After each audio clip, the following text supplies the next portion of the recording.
As promised, here's Tracy Smith with one whale of a tale.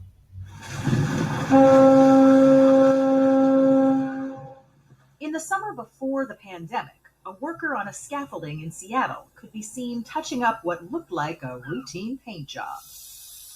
And then you step back. It's called a whaling wall. Every creature is life-sized, and they look just as they would if you happened to see a pack of wild orcas at sea. The artist's name is Wyland.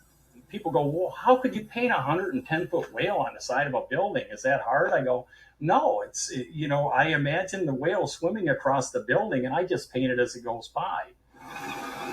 These whales are swimming by on the side of the Edgewater Hotel in Seattle. But Wyland's done more than 100 other murals like this around the world. So while I'm physically painting the whale, okay, my mind's eye is across the street at the same time. I can see the wall. You can see the whole thing. As I'm painting it. So don't tell anybody. It's kind of an inside secret. But it's no secret that Wyland loves what he does. Over the past 40 years, he's made a fortune selling smaller paintings and sculptures, and his work can also be seen in Wyland books, on Wyland shopping bags, the cruise ship Norwegian Bliss, and even the surfboard art for Team USA.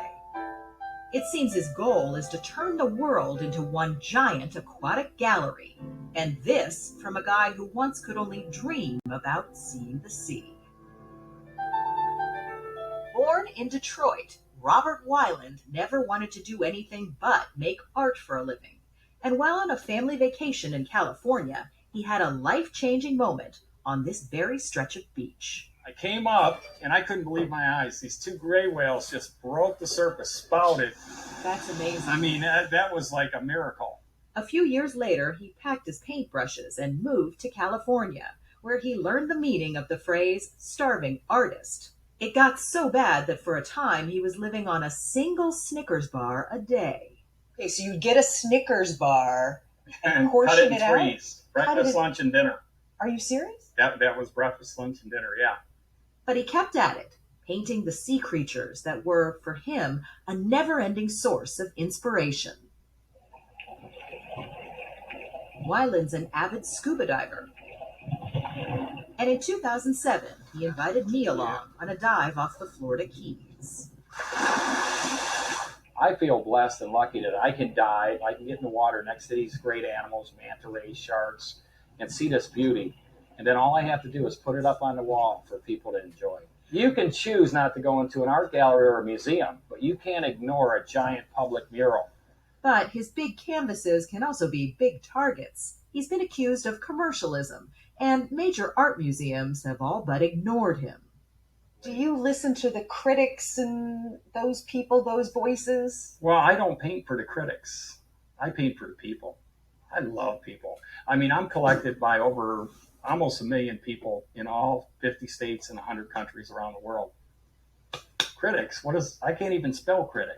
But Wyland can spell success, and he counts among his fans some very big names, including Paul Newman, who showed up at one of his book signings. I look up and go, holy, there's Cool Hand Luke, right? He waited in line? He waited in line to get a book signed, okay? And so he goes, hey, you're younger than I thought. I go, wow, so are you. For the record, Wyland himself is now 65. Still young enough to climb a scaffold, like he did back in 2019 in Seattle. Restoring this mural took him 3 days. Good? Welcome to the club. Wow. Might have been quicker if he hadn't let me help. That's beautiful. So cool. That's a good eye patch. You're bringing the science. Beautiful. Now, wait a minute. Let me get you a little bit of white. He's going to fix it as soon as I leave. No, I'm not. You're good. It turns out that Wyland, through his nonprofit Wyland Foundation, does all these for free.